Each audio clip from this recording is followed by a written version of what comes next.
Ok, bueno, entonces además de asqueados de la práctica, por lo demás, X, ¿todo bien? Ok. A ver, sugerencia, cuando bajen a práctica, realmente aprovechen la práctica todo lo que puedan.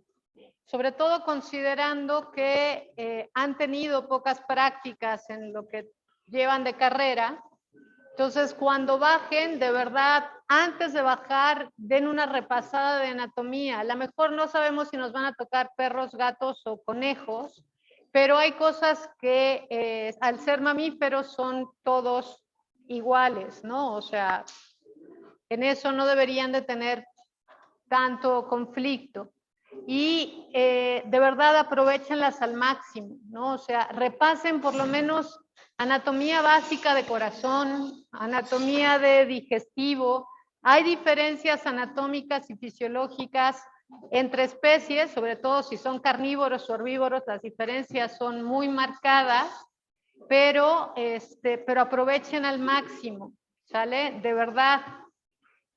Y no nada más lo hagan porque pueda pasar yo o quien sea a preguntarles, háganlo por ustedes. De verdad, aprovechen al máximo el hecho de que ya están ahí.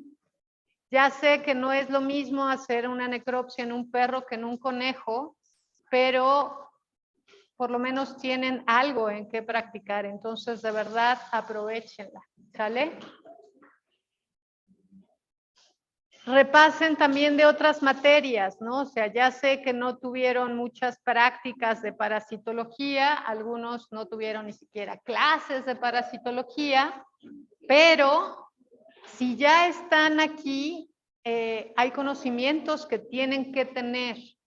Entonces, denle un repaso a eso. O sea, acabamos de terminar digestivo y por lo menos como el 60% de los agentes que vimos en digestivo son parásitos.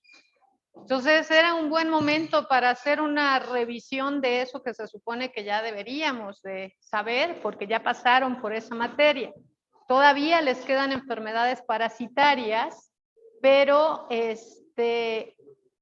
debería de ser mucho más fácil que se movieran en una enfermedad cuando ya tienen las bases tanto del parásito, el conocimiento del ciclo biológico, como el conocimiento de cómo afecta y a qué especies afecta, y además cómo se defiende el organismo.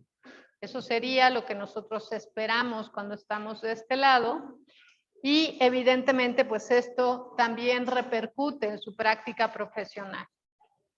Entonces, bueno, vamos a movernos con esto, y esto nada más era para acordarnos que estábamos viendo agentes etiológicos que afectan al aparato reproductor, y la mayoría de estos agentes pueden afectar al macho o a la hembra, y evidentemente a la hembra la puede afectar cuando el útero está vacío o cuando el útero está grávido, ¿ok?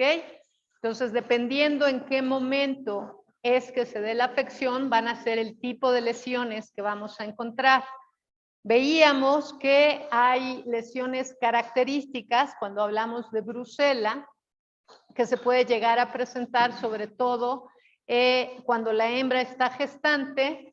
A lo mejor en la hembra las alteraciones son inespecíficas, pero en el producto teníamos lesiones que eran muy características histológicamente. ¿Alguien se acuerda cuáles eran esas lesiones hablando de brucela? ¿Quién habló? Gracias. Necrosis fibrinoide de los vasos sanguíneos, ¿ok? Y es muy característica esta necrosis fibrinoide a nivel de pulmones, ¿sale? Entonces esa es una de las lesiones muy características que podemos llegar a observar en los fetos abortados en los casos de brucela. Y brucela, por ejemplo, en el macho, las lesiones características que se presentan, ¿cuáles eran macroscópicamente? Ajá, ¿qué tipo de lesión histológica? Exactamente. ¿no? Y se acuerdan por qué se presentaba esta lesión piogranulomatosa. No hemos llegado a macho, pero se los mencioné el último día que nos vimos, que no me acuerdo cuándo fue, el miércoles, porque el jueves ya nos vimos allá abajo. ¿Se acuerdan por qué? Exactamente, porque el testículo es un órgano inmunoprivilegiado y cuando hay un proceso inflamatorio y las células inflamatorias atraviesan esa barrera hematotesticular, la respuesta inmune no nada más es contra el agente etiológico, sino contra los espermatozoides.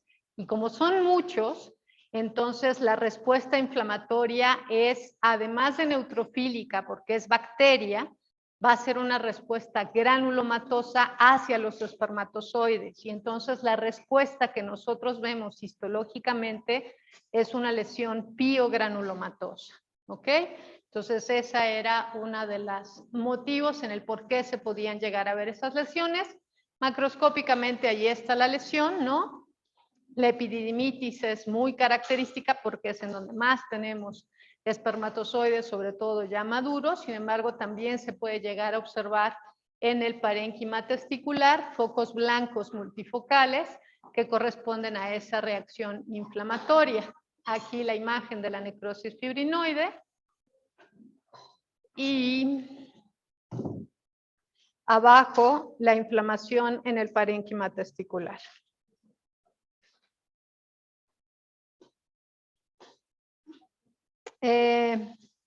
Leptospira también la vimos, ¿se acuerdan?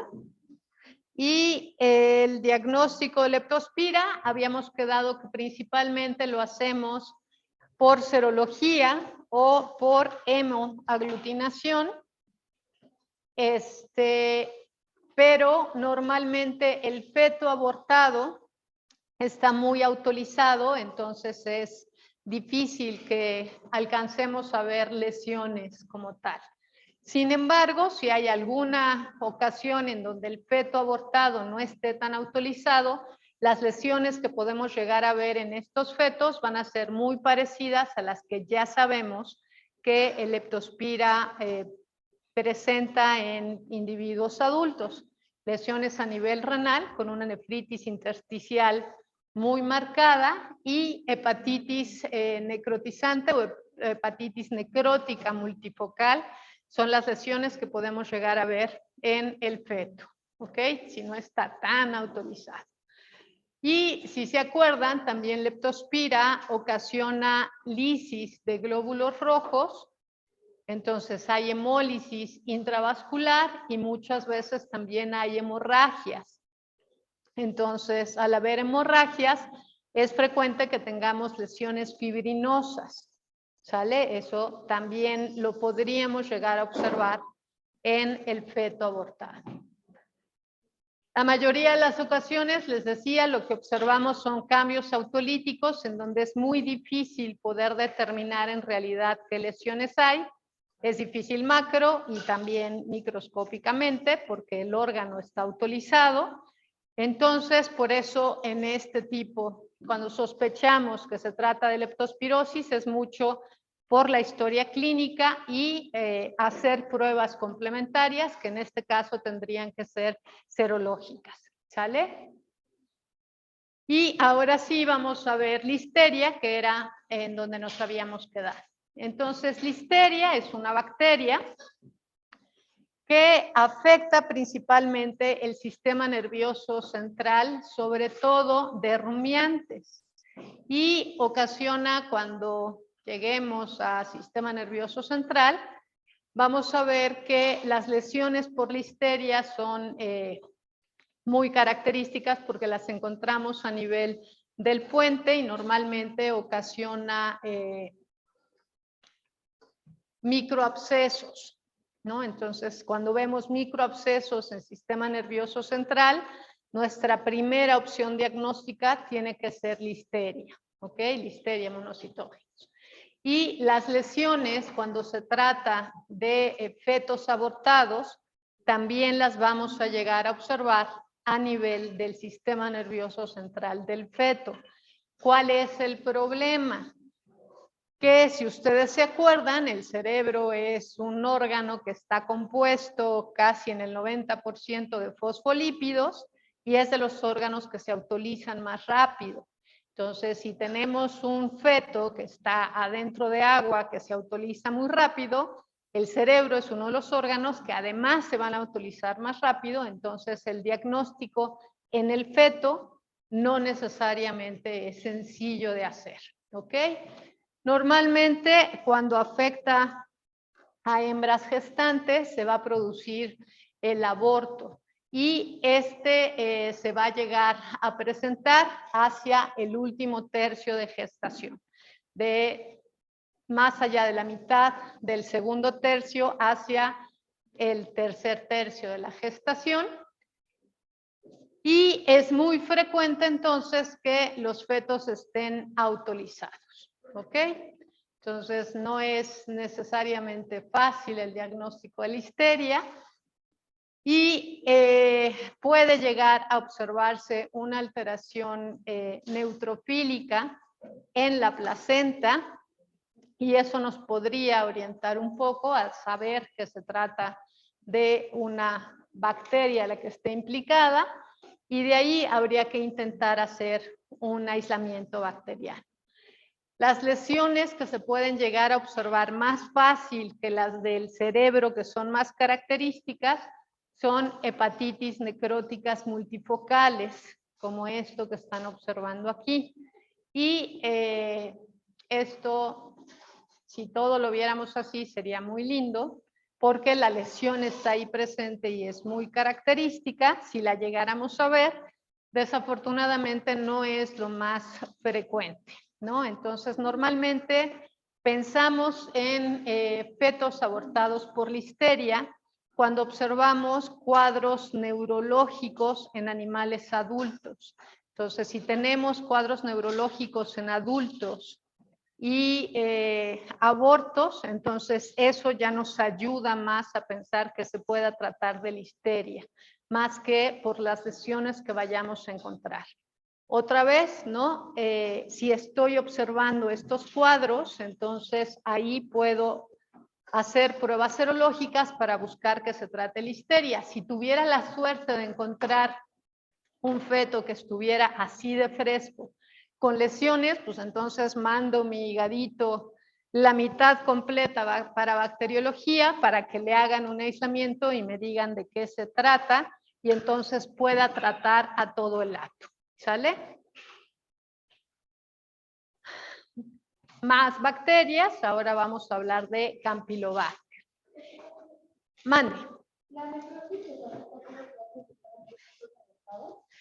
La madre también puede llegar a presentarla y normalmente después de que la madre presentó, lo que pasa es que va a ser difícil que tengas un cuadro clínico por la necrosis.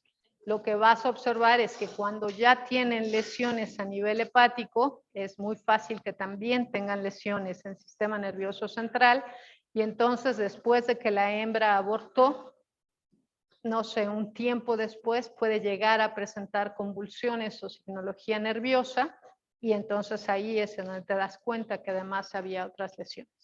¿Sabes? Ok, entonces Campylobacter es una bacteria gram negativa y normalmente Campylobacter se disemina por aves. Ok, entonces cuando tenemos poblaciones que están en contacto con aves, o sea, casi cualquiera, ¿no? Es en donde podemos llegar a observar este tipo de lesiones, principalmente en ovinos, bovinos e incluso en caballos. ¿Ok? Normalmente aquí en Campylobacter sí se llegan a observar las lesiones a nivel de placenta y en los fetos, y estas lesiones que se presentan en el feto también son mucho más características. Si bien se presenta una hepatitis necrótica, ahorita que vean la imagen, no se les va a olvidar porque es una lesión muy característica la que se presenta por Campylobacter. Y también se presentan lesiones vasculares importantes, de manera que son frecuentes la presentación de trombosis. No nada más trombosis dentro de la placenta, lo cual evidentemente compromete la circulación de la cría, sino que la madre puede llegar a presentar problemas de trombosis sistémica. ¿Ok? A quien afecta, en realidad, no nada más afecta a mamíferos, si bien las aves son portadoras, también pueden llegar a verse afectadas por esta bacteria y Campylobacter zoonosis. ¿Ok? Entonces, otra vez, hay que tener cuidado justamente cuando estamos tratando con estos fetos. Mande. No te escuché, perdón. Sí, claro.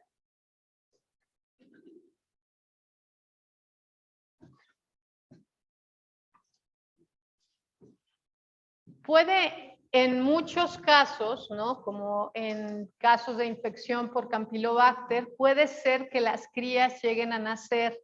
Sin embargo, cuando tenemos el nacimiento de estas crías que nacen ya con un proceso infeccioso, normalmente desde el nacimiento las vamos a ver que están muy débiles, que tienen problemas para pararse, que tienen problemas de incoordinación y normalmente requieren mucha más atención de la madre durante el nacimiento. Es frecuente, sobre todo en especies que se sabe que son buenas madres, ¿no? O sea, la mayoría de los rumiantes, excepto las cabras, que no son precisamente las mejores madres, pero bovinos, ovinos y cérvidos, antílopes, ¿no? Que son rumiantes silvestres, normalmente se quedan y acompañan a la cría para apoyarla, ¿no? O sea, te estoy viendo que no estás como pudiendo salir adelante y se quedan y la apoyan y la levantan y buscan cómo hacerle para que se pare y que empiece a mamar, a ver si lo que tiene fue motivo de que haya sido un parto muy largo y la cría esté débil. Pero en muchas ocasiones lo que sucede es cuando ven que la cría no reacciona a pesar de sus esfuerzos, entonces lo que hacen es se alejan de la cría. Y ahí normalmente lo que consideramos nosotros humanos es una mala madre. No, es que la hembra se da cuenta que si a pesar del esfuerzo que estoy haciendo no se está parando y yo sigo insistiendo, o sea, ya no tiene posibilidad de valerse por sí misma y el instinto le indica que no la va a poder mantener, no hay manera de que yo la cargue y me la lleve, que sería lo que nosotros haríamos, ¿no? Y entonces prefieren dejarla que se muera de hambre y que se muera rápido, sobre todo en individuos que viven en manadas, porque una cría en estas condiciones puede poner en peligro al resto de la manada. Entonces esto normalmente, otra vez les digo, nosotros lo vemos con una perspectiva diferente de la madre, pero eso nos debería de indicar algo. Cuando vemos que la madre está realmente haciendo un esfuerzo y la cría no reacciona, normalmente, y más para nosotros como médicos, ¿no? Es así de, ay, tenemos que hacer algo por la cría, pobrecita, la mamá la abandonó.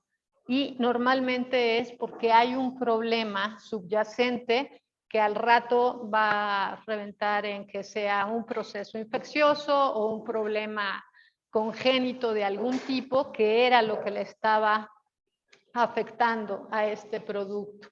Y esto también puede llegar a pasar en los casos de infecciones por Campylobacter. Pueden llegar a nacer débiles.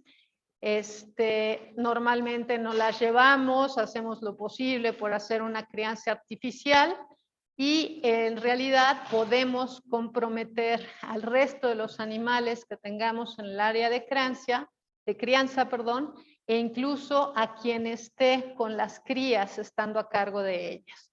Entonces, ahí es importante aprender a ver las situaciones que se están presentando al momento del parto y hacer una evaluación subjetiva.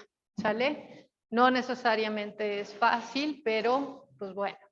Si acaba de nacer, estamos viendo una cría nacida débil y observamos lesiones en la placenta, entonces ahí sí ya sería indicativo de que algo infeccioso le está afectando a la cría y habría que ver si se decide iniciar un tratamiento, una antibioterapia, o desde ese momento se decide ya no hacer más, porque va a ser muy difícil que un individuo recién nacido aguante una antibioterapia, ¿sale? Entonces, bueno, pues ahí es ya en donde su criterio como médicos se vuelve muy importante.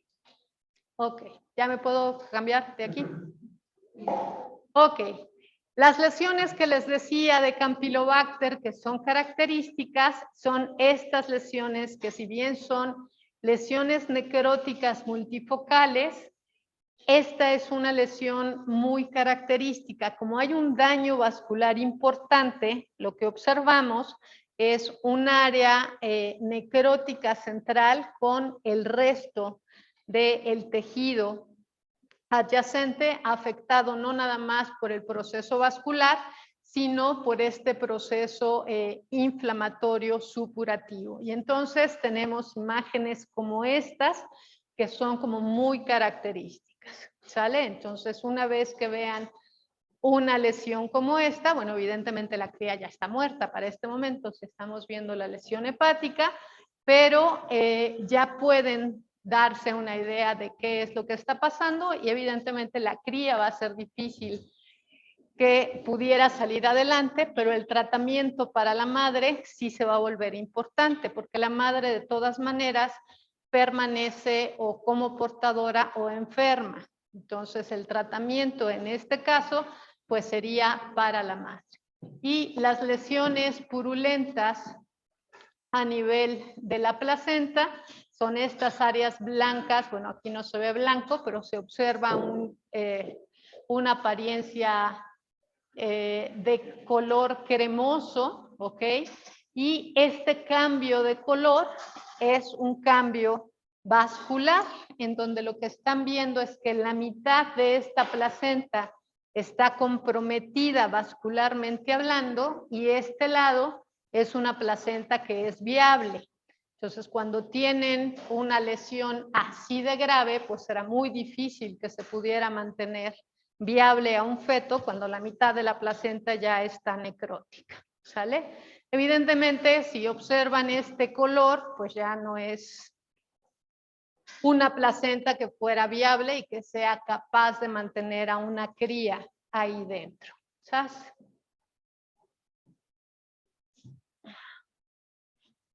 Clamidia es otra bacteria que ya habíamos hablado un poco de ella en aparato respiratorio, ¿se acuerdan? Y cuando hablamos de afecciones por clamidia, tenemos que pensar sobre todo clamidia psittacea, que afecta a mamíferos, ovejas y cabras, principalmente, pero también puede llegar a ocasionar lesiones a otros mamíferos. Puede llegar a ocasionar afección, por ejemplo, a bovinos, ¿no? O en cérvidos también puede llegar a encontrar afectado. Y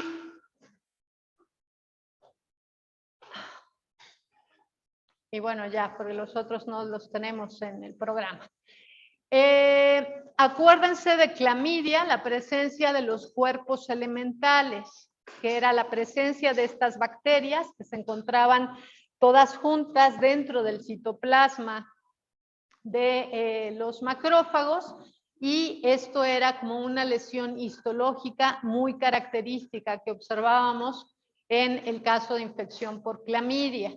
Y lo mismo, ¿se acuerdan que estos cuerpos elementales, esta bacteria tiene la facilidad justamente de impedir la unión del fagosoma con el lisosoma? Entonces eso les permite a estas bacterias el utilizar a los macrófagos como caballo de Troya, y así es como se pueden llegar a diseminar en el huésped, ¿ok? Lo que puede llegar a ocasionar en muchas ocasiones es el aborto en el último tercio de la gestación, o otra vez crías que nacen vivas y mueren poco tiempo después, o que llegan a término pero nacen muertos. Entonces, normalmente ahí la afección a nivel de placenta va a ser una placentitis necrótica multifocal, salud. Y esto es, si tenemos un proceso inflamatorio a nivel de placenta, es muy frecuente que sobre todo se ocasionen problemas al momento de que se desprenda la placenta. Entonces tenemos problemas de retención placentaria. Esto suele comprometer evidentemente al útero de la hembra, pues sin ni modo que al del macho, ¿verdad? Esto suele comprometer a la hembra, y acuérdense que normalmente después de retención placentaria, salud, vamos a tener problemas de metritis, mastitis. Normalmente si hay agaláctea, la cría se va a morir, y entonces ahí es en donde podemos así de, es porque la hembra no estaba lactando por lo que la cría se murió, o era ya un problema en donde la cría tenía un conflicto previo, ya estaba débil, y además evidentemente no le ayudó el hecho de que la hembra no estuviera produciendo leche. Entonces, clamidia, pues las lesiones que podemos llegar a observar son sobre todo en el tracto gastrointestinal del feto, y lo que llegamos a observar son áreas de enteritis hemorrágica o incluso fibrinosa en las crías. ¿Ok? Si tenemos lesiones en la placenta, bueno, pues la presencia dentro de los macrófagos o dentro de los trofoblastos de estos cuerpos elementales, eso nos indicaría de qué se está tratando. ¿Ok? Y clamidia también puede llegar a afectar al ser humano, entonces pues hay que tener precaución siempre cuando se manejen fetos, ¿ok? O placentas, evidentemente. Toxoplasma. A toxoplasma ya lo hemos visto en varias repetidas ocasiones, y ahora vamos a verlo cómo afecta al aparato reproductor. Entonces, lo que tenemos en los casos de afección por toxoplasma van a ser las mismas lesiones que llegábamos a observar en el individuo adulto, ¿ok? Si se acuerdan, característicamente con toxoplasma podíamos llegar a tener neumonías intersticiales, lo mismo se va a presentar en la cría. Podíamos llegar a observar miocarditis, y sobre todo una lesión característica que no habíamos visto, pero vamos a ver ahora, son encefalitis. ¿Ok? Entonces, encefalitis es una de las lesiones más frecuentes que vamos a llegar a observar en las crías afectadas por toxoplasma. Y acuérdense que toxoplasma, ¿no? Toxoplasma gondii, el huésped definitivo es el gato. Entonces, son frecuentes los abortos en bovinos, en humanos, sobre todo, asociados a toxoplasma. Y este es uno de los motivos por los cuales los pediatras y los ginecólogos odian a los gatos, ¿no? En automático, mujer embarazada, una de las primeras preguntas es, ¿tienes gatos? Deshazte de tus gatos. Entonces, a ver, ¿cómo? ¿No? O sea, es así de, entonces, para ellos es más fácil deshazte del gato y nos quitamos de problema, cuando en realidad si la persona ha estado conviviendo con un gato que tenía toxoplasma, aunque ella esté embarazada en este momento y se deshaga del gato, pues ya va a estar afectada evidentemente la cría, o sea, su bebé, pues, ¿no? También. Entonces, no por deshacerse del gato se van a terminar los problemas. Entonces, siempre es más fácil mantener un calendario de desparasitación adecuado en los gatos. Los gatos, si bien se mantienen como portadores y la mayoría de las veces son portadores asintomáticos, hay ocasiones en donde el mismo gato también se puede autoinfectar con toxoplasma. Y entonces esto normalmente sucede cuando hay más de un gato, ¿no? O sea, ya cuando tenemos más de un gato en una casa, entonces es cuando se pueden llegar a dar estas afecciones, incluso abortos en gatos asociados a toxoplasmosis. No es lo más frecuente, pero se puede llegar a dar. Lesiones macroscópicas que veamos asociadas a toxoplasma, si bien se presentan encefalitis, macroscópicamente no vamos a ver nada. Entonces el diagnóstico aquí o es serológico o es histopatológico, ¿ok? Pero el problema sí es cuando el toxoplasma se presenta desde el inicio de la gestación, porque puede llegar a ocasionar alteraciones en la formación del tubo neural. Entonces, son frecuentes las microftalmias, por ejemplo, sobre todo en humanos, o anencefalias, ¿no? Asociadas a este tipo de alteraciones, y de ahí el por qué es mejor hacer como una revisión si hay una mujer embarazada que ha estado en contacto con gatos previamente para evitar que la cría tenga algún tipo de malformación congénita del tubo neural. ¿Ok? Entonces, bueno, eso se vuelve importante considerar. ¿Qué lesiones vamos a ver? Se pueden llegar a ver en la placenta, focos de necrosis multifocal a nivel de la placenta, y en el caso del feto, lo que se puede llegar a observar es hepatitis necrótica multifocal, neumonías, y que estas neumonías sean intersticiales, o histológicamente ya lo que podemos observar son focos de necrosis asociadas justamente a estos bradizoitos de toxoplasma. En adrenales es un buen órgano para observarlas, riñones, hígado, vaso, se pueden llegar a observar a nivel histológico, pero macroscópicamente casi no se ven lesiones, ¿sale? Entonces no es, y aquí lo único que nos queda es que tengamos un feto que no esté autolizado, porque si está autolizado, pues ni macro ni micro vamos a ver nada, y eso evidentemente pues no facilita el diagnóstico, ¿ok? Las lesiones, allí están viendo la placenta, aparentemente las carúnculas, perdón, los cotiledones no tienen lesión, pero histológicamente aquí está el trofoblasto y adentro están viendo estas formas parasitarias enquistadas dentro de este trofoblasto y una reacción inflamatoria en la placenta, ¿no? Entonces, pero eso lo vemos solamente histológicamente. Otra vez, si tenemos algo así, pues podríamos buscar por serología, ver si tenemos la evidencia de este agente parasitario, ¿ok?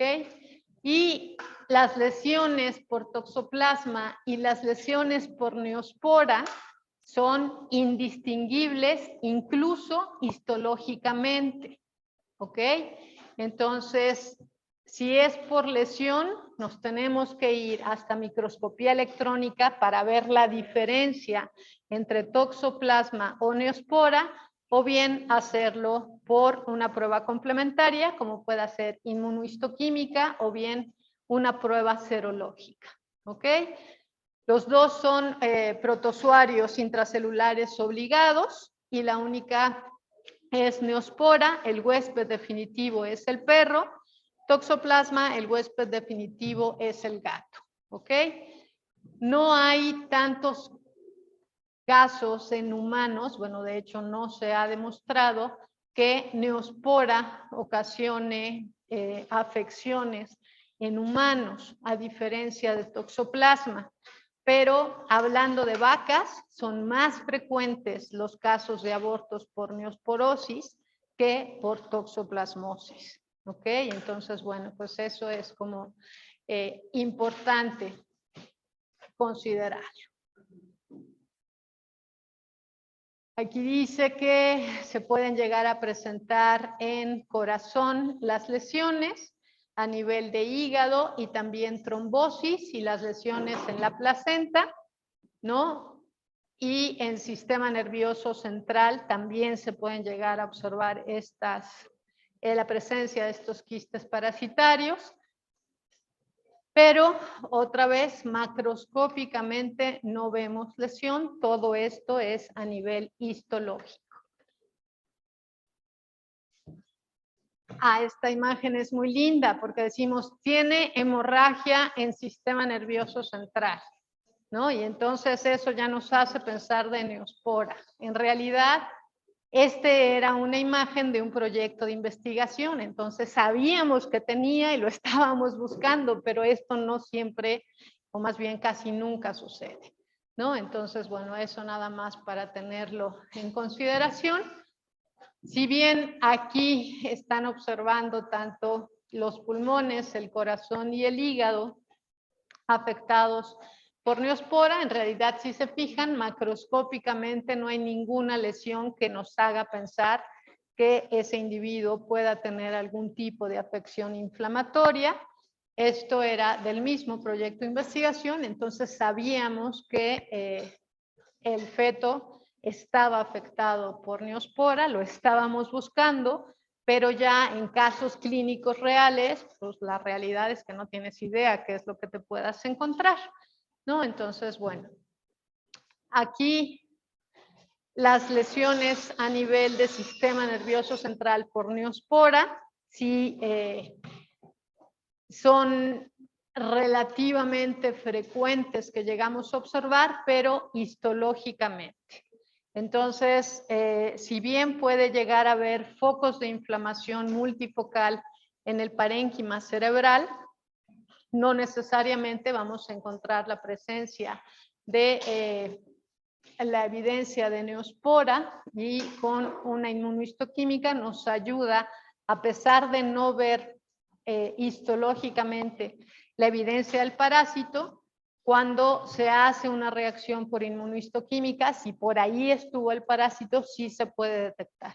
Entonces, normalmente cuando sospechamos de toxoplasmosis o neosporosis, normalmente siempre hay que hacer diagnóstico diferencial entre estas dos y siempre complementarlo para nosotros en histopatología con una prueba de inmunohistoquímica para estar seguros que ese es el agente etiológico que está implicado en este caso.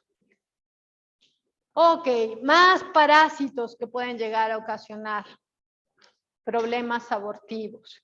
Y ahora vamos a hablar de tricomonas fetus, ¿ok? Si se acuerdan, parásito salud, ¿sí lo vieron en sus clases de parasitología, aunque hayan sido clases en línea? ¿No las vieron a las tricomonas? Pero seguro que algo saben de ellas. Porque tricomoniasis es una afección muy frecuente en mujeres también. Es una de las causas más frecuentes de vaginitis en mujeres. Entonces, aunque sea en anuncios de la tele, seguro que han escuchado algo de tricomonas, ¿no? Entonces, es un parásito flagelado, que de hecho es hasta simpático de ver, ¿no? No me hacen muy felices los parásitos a mí en realidad, pero se mueve muy lindo, es como una hojita y se mueve porque va moviendo los flagelos. Entonces, cuando tienen una muestra en fresco de tricomonas, se ve muy simpático el movimiento ondulado que tienen. Imagínense que están viendo una medusa en el mar, pero esta es una muestra histológica, ¿no? Entonces tienen un movimiento ameboide precisamente, ¿ok? Afecta Tricomona fetus a bovinos y normalmente la lesión en el macho va a ser una balanitis o una balanopostitis, y en la hembra se transmite a través del coito. En la hembra va a ocasionar justamente vaginitis y si es evidentemente al momento del coito, pues no nada más se queda en la vaginitis, sino también vamos a tener una metritis. Normalmente estas afecciones por tricomoniasis son reacciones purulentas muy severas, entonces es muy frecuente que cuando tengamos este tipo de afección tanto en vagina como en útero, no se pueda llevar a cabo la fecundación.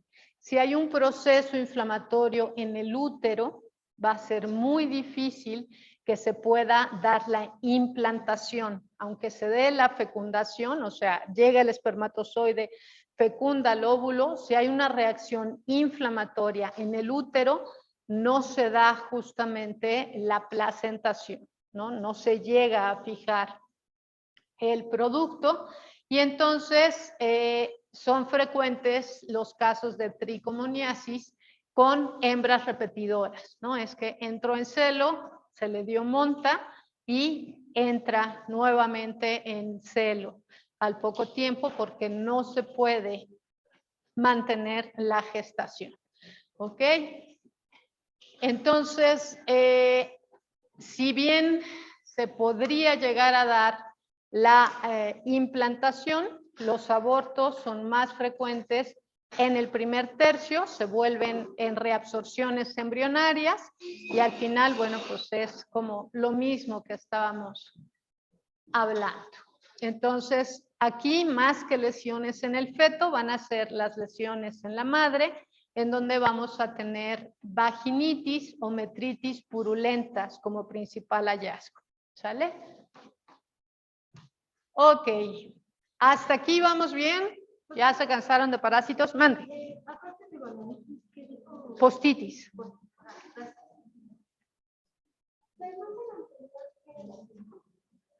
Es el útero. Aquí está el cervix, aquí está el útero y lo único es que esto tiene exudado. Entonces no está abierto hasta la vagina porque lo más frecuente es que tengas vaginitis purulentas. Y esta vaginitis evidentemente también se convierte en una metritis purulenta. Mande. Otra vez, ¿te puedo? Ok, la inflamación del prepucio. Balanitis es la inflamación del pene y la postitis es la inflamación del prepucio. Entonces, balanopostitis es la inflamación del pene y el prepucio. ¿Mande? Sí. Que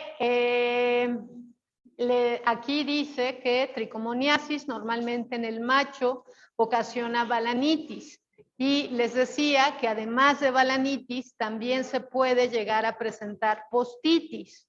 Entonces, la balanopostitis, que es la inflamación del pene y el prepucio en el macho, normalmente son los hallazgos que se presentan en los casos de tricomoniasis. Y lo más frecuente es que el macho sea el portador y es la hembra, ¿no? La que queda como hembra repetidora. Si más o menos las cosas siguen funcionando igual, normalmente una hembra que está en un establo productor de leche, ¿no? Cuando tenemos una hembra repetidora, la marcan como esta repetidora, ¿no? Y le vuelven a dar oportunidad para que la vuelvan a montar y 2 veces que sea repetidora, la mandan a rastro. El problema es que mandan a rastro a la hembra, pero se siguen quedando con el macho y el macho es el portador. Entonces, en realidad, lo único que va a ocasionar el hecho de que no se revise a los machos y solamente desechen a las hembras es que el macho va a estar infectando al resto de las hembras. Y entonces, evidentemente, pues el problema va a ser mayor. Entonces, cuando ya empiezan a tener muchas hembras repetidoras, hasta ese momento es algo tenemos que hacer, pero ya todas las que se fueron antes, pues ya se perdieron, cuando el tratamiento era relativamente sencillo, ¿no? O sea, con una desparasitación hubieran tenido y esperarla tantito y sobre todo tratar al macho. Pero bueno, pues normalmente así funciona en los establos de producción. Ok, ahora sí, ¿ya? ¿Quieren descanso antes de las enfermedades virales o nos seguimos? No entendí nada. Entonces, ¿qué? Ok, sale. La imagen siguiente para que les quede claro qué estamos viendo. Están viendo el cuerpo del útero, ¿ok? Y el útero está como recién sacado, entonces está volteado, ¿sale? Esto que está aquí abajo es parte del cérvix, pero está cerrado el cérvix. Para acá debió de haber estado la vagina, pero no salió la vagina. Entonces, esto de aquí es parte del cérvix, aquí está la mucosa y lo estás viendo por fuera. Esto es parte del cuerpo del útero. Si te fijas, para acá viene un cuerno, para acá viene el otro, pero está doblado. ¿Ok? Entonces, este lo sigues para acá, se dobla y aquí tienes un ovario y el otro está, pero están abajo. ¿Ok? Entonces, la imagen sé que no les ayuda mucho y lo único que hicieron fue abrir este cuerno y esto blanco que ven aquí es ese exudado que estaba adentro del cuerpo del útero. ¿Sale? Esta seguramente es una pieza de decomiso. Entonces, cuando son de decomiso, las quitan así, plac, las traen y como es lo único que tenemos, pues a eso es a lo que le tomamos foto. Y ahora que les digo de piezas de decomiso, vamos a tener práctica, no esta semana, porque les tenemos que hacer las cartas, pero cartas para que vayan a rastro por piezas de decomiso. Entonces, a ver, para que vean cómo funciona. Por equipos, y por eso es que esta semana estuve viendo quiénes eran los de los equipos, para que se hace una carta para todos los miembros del equipo. No es necesario que vayan todos, eso ya depende que ustedes se pongan de acuerdo en cómo hacerle, y de preferencia que traigan por equipo 3 piezas de decomiso. Esas piezas no se las venden porque son de decomiso y de hecho no se las deberían de dar, pero por eso, o sea, no se dan porque es material de decomiso, es decir, es material biológico infeccioso y se las dan solamente porque llevan una carta de la facultad del Departamento de Patología en donde se solicita que se las entreguen. Entonces, les voy a pedir que además de la carta, bueno, ustedes se organizan para que por lo menos traigan 3 piezas por equipo, porque si nada más traen una, acaban en media hora y el resto de las horas se pican los ojos, entonces para que no se aburran, tráiganse por lo menos 3 piezas y vamos a terminar de revisar las que consigan todos los demás para que tengan oportunidad de ver eso. ¿Ok? Entonces, si alguien todavía tiene algún conflicto con algo de las prácticas, tienen hasta antes del miércoles para avisarme, porque apenas acabemos hoy de acabar de pasar calificaciones. Ya empezamos ahora sí con sus cartas para que vayan por las piezas. Tienen que preguntar, ya no hay rastros en la Ciudad de México. Los rastros que quedan ya son en el estado, ya sea el Estado de México, el Estado de Morelos, en Hidalgo, en donde sea, pero ya no hay rastros en la Ciudad de México. Entonces, lo único que queda en la Ciudad de México es la recepción, ya ahí ya no va a haber piezas de decomiso.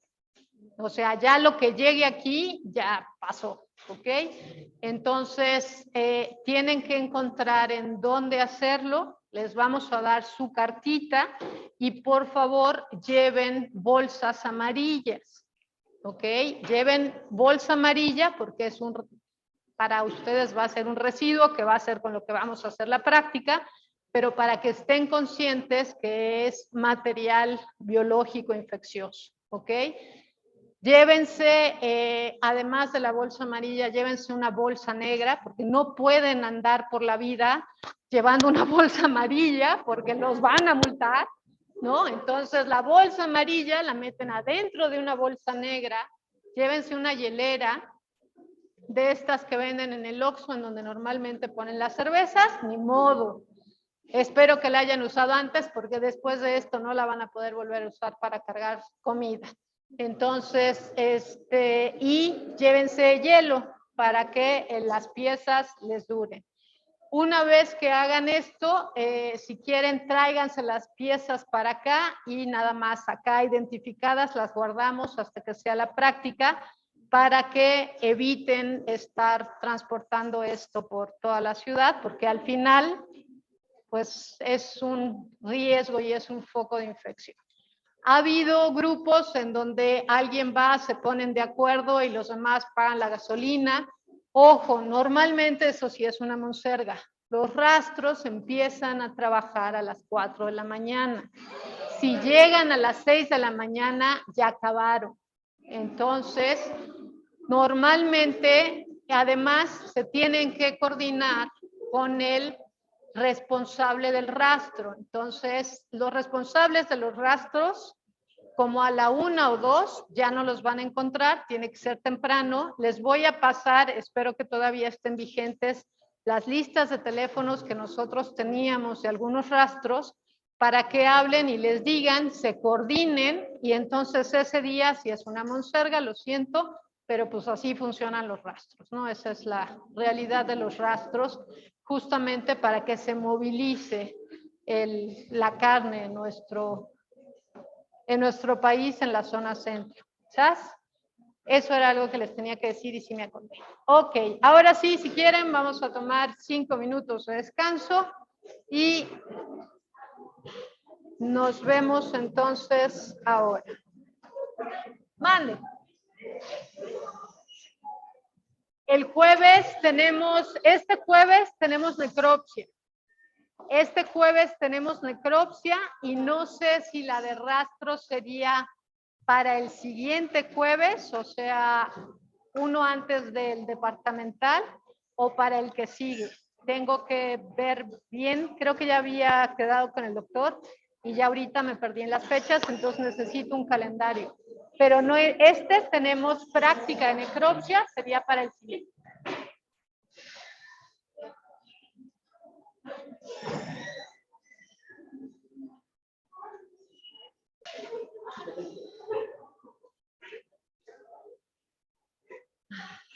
A ver, de lo del rastro, sí les vamos a poner el directorio y en el directorio vienen las ubicaciones de los rastros, los teléfonos y algunos incluso traen el nombre del médico responsable.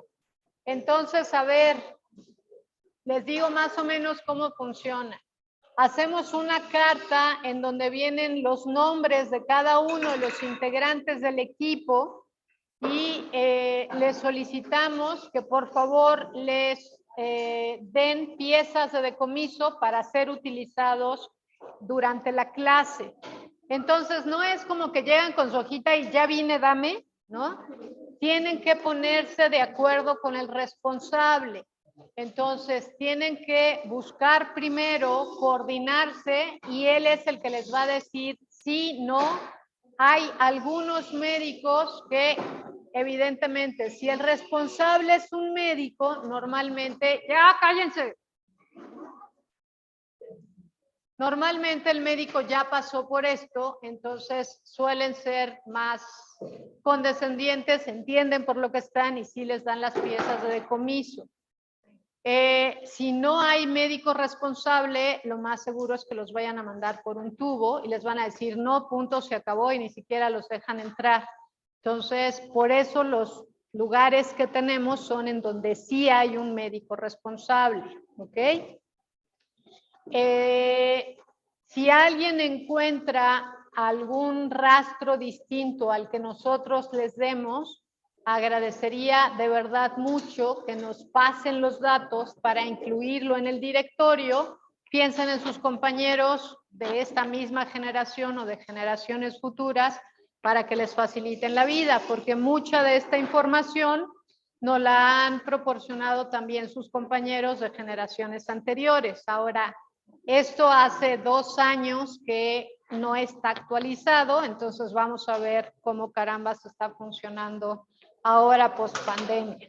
Los rastros evidentemente siguieron funcionando, pero no sé qué pudo haber cambiado, nos vamos a enterar ahora. ¿Sale? ¿Qué más? ¿Ande? El encargado, el teléfono o el rastro que ya no esté funcionando. Todo pudo haber cambiado. Entonces eso no lo sabemos, nos enteraremos. También, por favor, les agradecería, ¿no?, que si alguien encuentra algo en el grupo de Facebook lo publique para que les ayude a los demás. O incluso, si quieren, ahí ya ustedes pónganse de acuerdo. Y si alguien tiene facilidad de ir y ya va a ir, pues nada más díganles a los demás y de que vayan 6 equipos al mismo lugar, a que vaya uno, se pongan de acuerdo y le paguen la gasolina a quien vaya, pues sería más fácil, pero eso ustedes organícense de la mejor manera que puedan, ¿va? Algo más les iba a decir de todo lo que pasó mientras estaba acá. No me acuerdo, entonces ya. Ok, ya me acordé. Diagnóstico morfológico de esta imagen. Una de las preguntas era que si esta metritis purulenta le podían decir piometra. Sí, ok. Metritis purulenta es el diagnóstico morfológico en donde estamos hablando de un exudado purulento dentro del útero y finalmente una piometra es lo mismo, ¿no? Un útero con exudado purulento. Entonces ambos términos son correctos. Piometra es un término más coloquial, digamos, y una metritis purulenta es un término médico más adecuado, pero ambos términos son correctos. ¿Ok? ¿Qué más? Creo que ya. Sale, vale. Entonces, ya estoy grabando. Y no puedo cambiar, pero ya lo logramos. Ok, entonces vamos ahora a ver infecciones por agentes virales, ¿ok? Abortos producidos por agentes virales. De los agentes virales más frecuentes que encontramos que ocasionan abortos son las infecciones por herpes virus, ¿ok? Y de estas infecciones por herpes virus, pues ya hemos visto infecciones en varias especies, ¿ok? En bovinos, si se acuerdan de la rinotraqueitis infecciosa bovina, que es producida por un herpes virus tipo 2, puede llegar a ocasionar alteraciones reproductivas también. Ahorita vamos a hablar de ellas, porque también hemos visto que el herpes virus bovino tipo 1 es normalmente el que produce estas lesiones y no nada más cuando tenemos a la rinotraqueitis, sino es un herpes virus homólogo, digamos, ¿no? El tipo 1. En caballos, la rinoneumonitis viral equina también suele ocasionar abortos. Y aquí lo que hemos visto aquí en México, sobre todo en hípicos, tanto en la zona centro como en la zona conurbada, ¿no? Estado de México, Ciudad de México, y creo que hasta Hidalgo y Tlaxcala, son afecciones por herpes virus tipo 1 y tipo 4, ¿ok? Esas son lo que hemos visto aquí más cerca. Ahora, ¿qué lesiones se van a observar? En el feto, normalmente el feto se autoliza, pero hay ocasiones en donde si el feto está bien conservado, las lesiones que se van a observar van a ser las mismas que veríamos en el individuo adulto. Entonces va a ser inflamación en pulmón y la presencia de los cuerpos de inclusión intranucleares en diferentes órganos de los fetos. En donde mejor se pueden ver estos cuerpos de inclusión es en los trofoblastos de la placenta. Entonces, la placenta, acuérdense, siempre que haya un aborto, se considera una unidad el feto y la placenta, porque la mayoría de las ocasiones las lesiones es mucho más fácil encontrarlas o distinguirlas en la placenta que en el feto.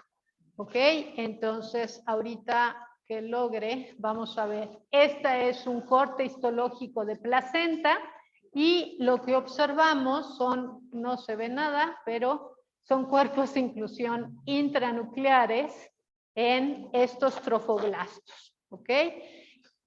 Si ya tengo la evidencia de, acá creo que es más fácil, pero la verdad es que no nos ayuda en nada.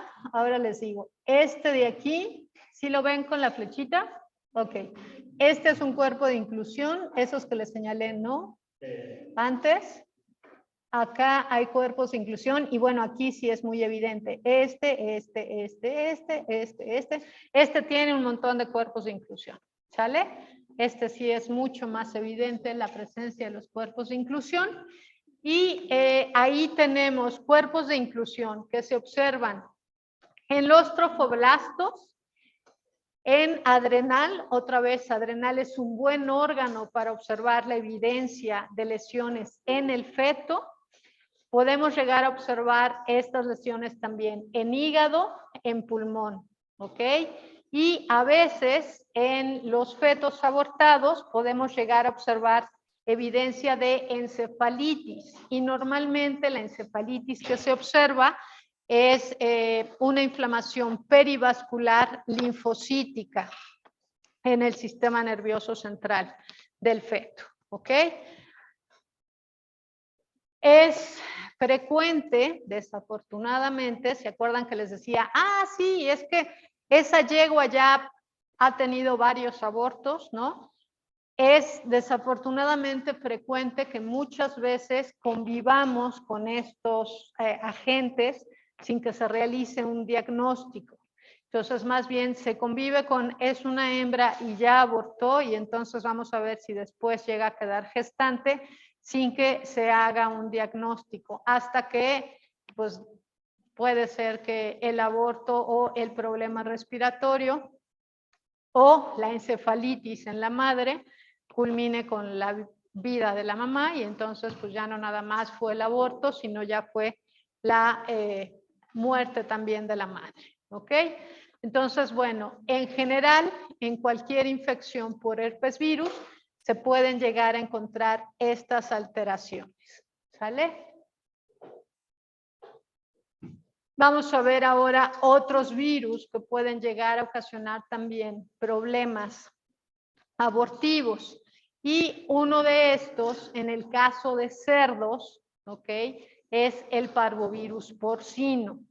¿Se acuerdan cuando hablábamos de momificaciones que les dije que las momias era frecuente que se presentaran cuando se daba la muerte fetal y mientras hubiera una cría que mantuviera la gestación, siempre y cuando no hubiera contaminación bacteriana, se iba a mantener la gestación, ¿ok? Entonces, esas crías que se fueron muriendo en diferentes estadios de la gestación, cuando llegue el término de la gestación y la hembra para, es frecuente que lo que va a parir van a ser algunos lechones vivos y muchos lechones muertos y momias, ¿ok? Entonces, esta es a lo que le llaman estas camadas disparejas, en donde tenemos lechones que nacen débiles y mueren al poco tiempo, algunos que nacen, o sea, llegan a término pero están muertos, y momias en diferentes estadios de maduración que se fueron muriendo, pero se mantuvo la gestación porque hubo quien llegó hasta el término de la gestación, ¿ok? Entonces, normalmente por el nombre en inglés de esta enfermedad se le conoce como SMEDI. Es como el término coloquial de esta parvovirosis porcina. Lo pueden encontrar como SMEDI, que es Stillbirth, Mortinate, Embryonic Death and Infertility. O sea, infertilidad, muertes embrionarias, momias y nacidos muertos. ¿Ok? Eso es. Pero es más corto SMEDI que todo eso, ¿no? Entonces, por eso es que se corta de esta manera. Entonces, normalmente pues van a tener muerte embrionaria. Acuérdense que si es muerte embrionaria se da la reabsorción, pero ya que tenemos la muerte fetal, entonces es cuando se puede llegar a dar la momificación. Si las crías llegan a término, podemos llegar a observar en esas crías que llegaron a término lesiones con inflamación y áreas necróticas en sistema nervioso central, pulmón, riñón e hígado, y también líquido sanguinolento en cavidades tanto abdominal como torácica, y la placenta puede llegar a presentar alteraciones necróticas, ¿sale? Tanto en la placenta como tal, ¿no? Entre los cotiledones, como en la placenta intercotiledonaria, es que se observan estas áreas de necrosis, y a nivel de trofoblastos es en donde vamos a observar estas, aquí nada más se observan restos necróticos. No se observan en los casos de parvovirus cuerpos de inclusión. Por lo menos no en cerdos, no me ha tocado. Sí me tocó hace muchos meses, pero no me acuerdo haber visto cuerpos de inclusión. Ok, otra, en los cerdos, además de parvovirus porcina, tenemos un arterivirus, que es el de Pierce, síndrome respiratorio y reproductivo porcino, que va a ocasionar, además de lesiones en el tracto digestivo de las hembras, se puede llegar, y en el tracto respiratorio, se puede llegar a observar problemas reproductivos. Y normalmente lo que vamos a observar va a ser una metritis completa, empezando por endometrio, miometrio y hasta el perimetrio, y en un inicio la inflamación inicia con un infiltrado perivascular. ¿Ok? Como es un arterivirus, las lesiones que se van a encontrar van a ser principalmente necrosis fibrinoide en los vasos sanguíneos. ¿Ok? Como tenemos una lesión en los vasos sanguíneos, es frecuente que tengamos hemorragias y presencia de fibrina, también tanto en las cavidades como sobre los órganos. Y también es frecuente que se observen en los fetos abortados, además de lesiones en el tracto respiratorio, que se llegue a observar un proceso inflamatorio en sistema nervioso central. ¿Sale? Entonces, bueno, normalmente cuando sospechamos de este tipo de alteraciones, lo mismo, tenemos que hacer pruebas serológicas en la hembra, y cuando tenemos problemas virales, el problema es que no nada más nos va a afectar a un individuo, sino que vamos a tener afectada a toda la población que esté en esa maternidad, y entonces ahí las pérdidas económicas son muchas. Entonces, por eso el diagnóstico en estos casos pues se vuelve muy importante. ¿Sale? Estamos hablando de muchos miles de pesos para ese productor. ¿Ok? Ok, de afecciones virales, pues esas son como las que podemos llegar a observar con mayor frecuencia. Arterivirus en equinos, ¿se acuerdan que también habíamos mencionado algo de él? También puede llegar a presentar problemas de infertilidad, pero lo más frecuente es que las hembras no lleguen a quedar gestantes cuando están afectadas por arterivirus equino, y la otra es arterivirus equino.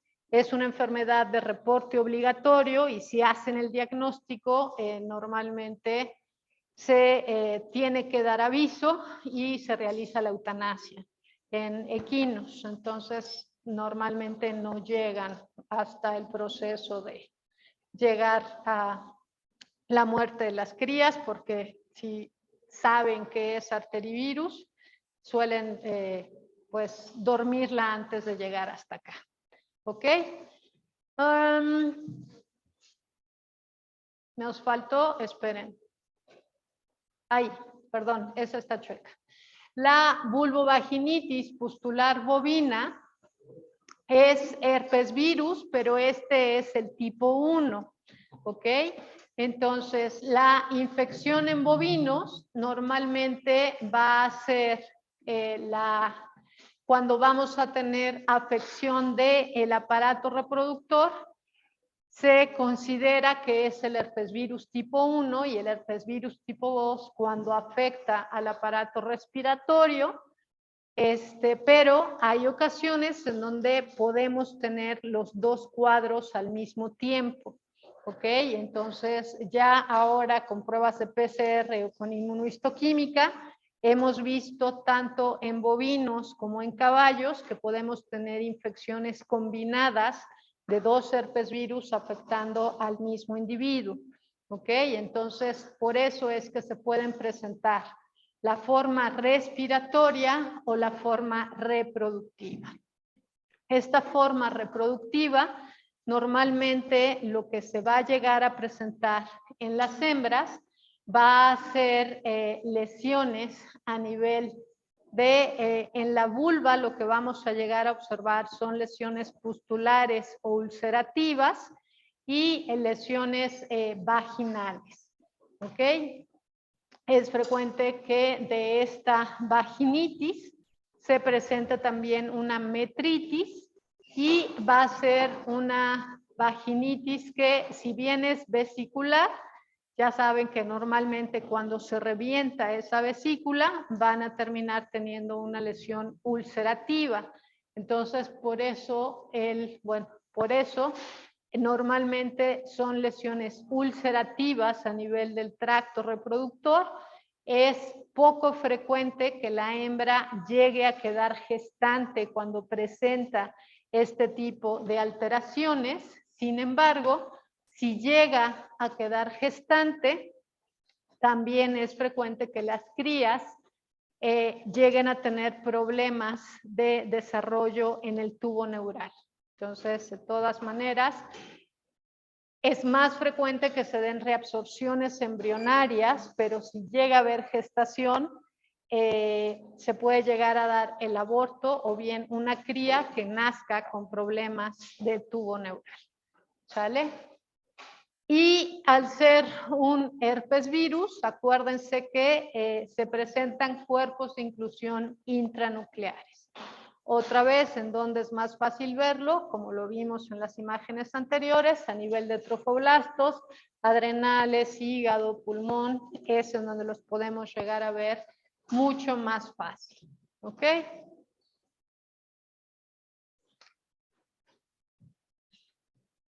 ¿Listo? Ahora sí, me regreso a intoxicación por nitritos y nitratos. Y esta, sobre todo en bovinos, es una intoxicación que se llega a presentar con cierta frecuencia cuando se dan pasturas que acaban de ser fertilizadas con nitratos. ¿Ok? Acuérdense que normalmente les ponemos nitratos a las plantas para que la floración sea más abundante, para que haya una mayor producción. Sin embargo, normalmente estas plantas que tienen alto contenido de nitratos, el problema va a ser que las bacterias en el rumen convierten estos nitratos en nitritos y cuando tenemos una excesiva cantidad de nitritos que se van por torrente sanguíneo, lo que va a pasar a la hemoglobina es que van a convertir a esta hemoglobina en una metahemoglobina. Entonces, la hemoglobina de los eritrocitos es incapaz de transportar oxígeno y esto lo que hace normalmente es que va a ocasionar cuadros de hipoxia y anoxia en estos individuos. Entonces, una característica en estos casos de intoxicación por nitratos es, toman muestra de sangre de la vaca y literalmente sale color chocolate. O sea, no sale ni roja, ni... Sí han visto la diferencia entre una sangre arterial y una sangre venosa, supongo, ¿no? O sea, la sangre arterial es rojo vivo, la sangre venosa es un rojo más oscuro, pero cuando tienen esta muestra de sangre, es literal café chocolate. ¿Se acuerdan la imagen que vimos hace rato que les dije? Cuando vean una placenta de este color, evidentemente ya tienen un cuadro hipóxico que era color chocolate. Así sale la sangre de las vacas. Entonces, cuando tienen una muestra de sangre color chocolate, preocúpense evidentemente porque la vaca seguramente tiene problemas respiratorios. Normalmente ya cuando tienen la sangre de ese color es porque ya tienen una vaca que tiene cianosis. Entonces, si ella tiene cianosis, para este momento seguro que ya perdieron a la cría independientemente del tercio de gestación en el que se encontrara. ¿Ok? Y bueno, hay ocasiones en donde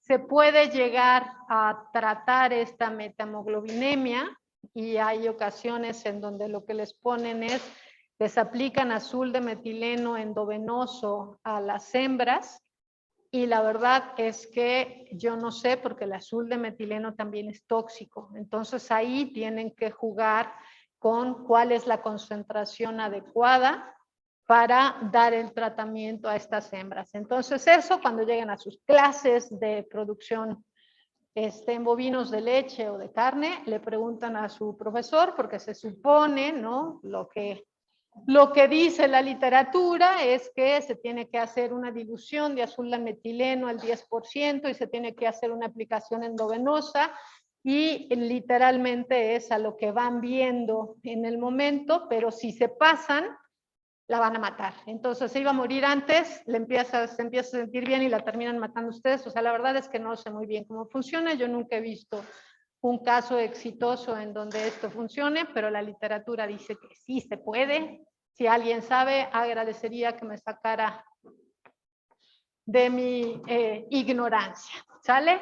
Normalmente, entonces, lo que se hace en estos casos, ¿no? Cuando vemos este color de sangre, es hacer un estudio toxicológico y evaluar la cantidad de nitratos que tenemos en el producto y en la madre. Aquí sí, normalmente, primero se va a morir el producto y depende la cantidad de nitratos que haya consumido la hembra, puede ser que solamente pierda el producto y que ella quede con problemas respiratorios, su hígado acabe de metabolizar de manera eficiente la metamoglobina y ella pueda seguir viva o se mueren los dos. Entonces esto dependerá de la cantidad de nitratos que haya consumido. Si van a hacer un estudio toxicológico, el líquido de placenta es uno de los mejores muestras para hacer este estudio toxicológico o bien el líquido cefalorraquídeo de la cría. ¿Ok? También les puede ayudar el líquido ruminal de la cría o ya, si pueden, pues la sangre de la madre, ¿no? Pero es más fácil tomarlo si ya tienen al feto abortado. Ok, y lo mismo que verían en la madre, que son estos cuadros cianóticos, pues es lo que verían en las crías, ¿no? Este color achocolatado de todos los órganos de manera general, entonces, pues ya, con eso mandan la muestra y confirman el diagnóstico. Y lo mismo, ¿no? Cuando se trata de problemas de intoxicación, otra vez es difícil que se afecte un solo animal y normalmente estos cuadros de intoxicación, el problema es que se presentan a manera de brote y de forma aguda con una mortalidad muy alta, ¿no? Entonces, si yo les estoy dando lo mismo de comer a todos mis animales y el problema es la comida, pues entonces todos los animales se van a ver afectados de la misma manera. Entonces, el problema justamente son que se presentan en brotes y que pueden llegar a afectar a toda la población, ¿ok? Consumo de plantas tóxicas que sean abortivas. ¿Se acuerdan de todas las plantas que hablamos que tenían una actividad estrogénica?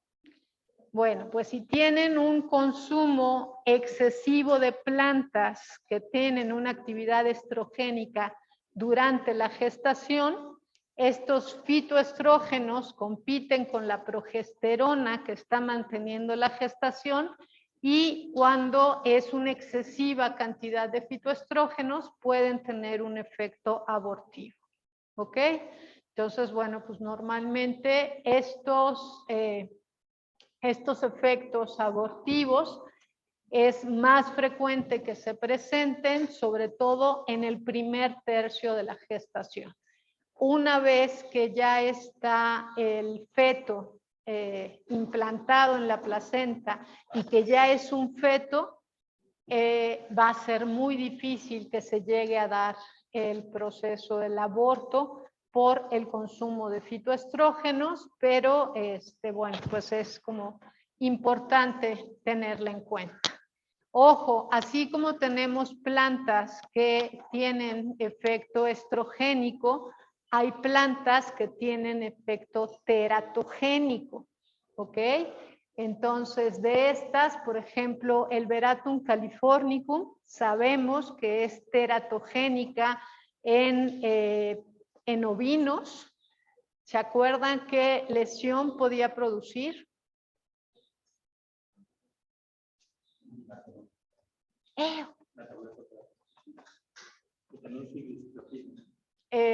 Normalmente es solamente palatosquisis o puede ser la natosquisis, pero son defectos de cierre de línea media. Puede llegar a haber ciclopía, ¿no? Que va justo de la mano dependiendo la cantidad pero normalmente va hacia defectos de cierre de línea media y es consumo de planta, ¿ok? Lupinus, que es una planta que también es relativamente frecuente. Si bien esta no es una planta forrajera, normalmente esta planta, en donde hemos visto que produce cuadros de intoxicación, es en gatos. Y van a decir, los gatos no comen plantas. Pues no comen plantas hasta que no les llevan estas a su casa y los gatos son metiches, ¿no? O sea, si trajiste algo, seguramente es para mí. Entonces deja ver qué es, de qué va. Y el problema es que esta planta es tóxica y evidentemente es teratogénica. Puede llegar a ocasionar el aborto si la hembra está gestante, pero el problema es que puede llegar a ocasionar malformaciones en las crías, ¿no? Entonces, aguas con este tipo de plantas. Creo que esta no trae una lupinus, pero si ustedes tienen Google, es fácil que la encuentren porque es normalmente estas plantas que ponen decorativas en las macetas para que se vean muy lindas, no las macetas, en los arreglos florales. Y entonces, aguas si tienen gatos, ¿no? Y más si tienen gatas que estén gestantes. Pues esas son como las que podemos ver más frecuentes por acá.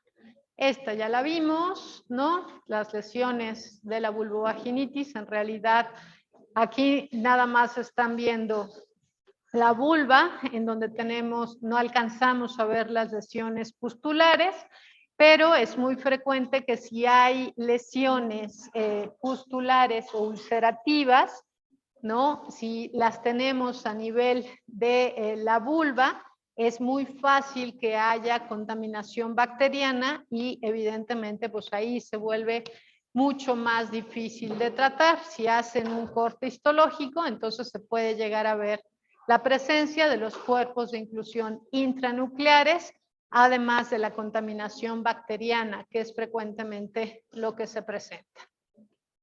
Ok, entonces vamos a ver. Sí. ¿Glándula mamaria?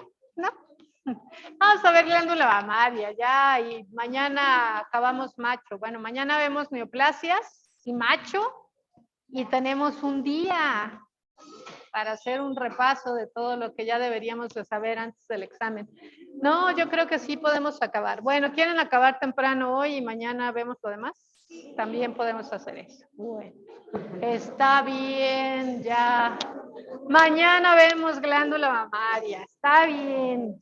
Sale y vale. Entonces, nos vemos mañana. Si alguien tiene alguna modificación de los equipos de trabajo, por favor avísenme como hoy, por favor, para hacer lo que sea. Y si no, asumimos que esos equipos que tienen en necropsias son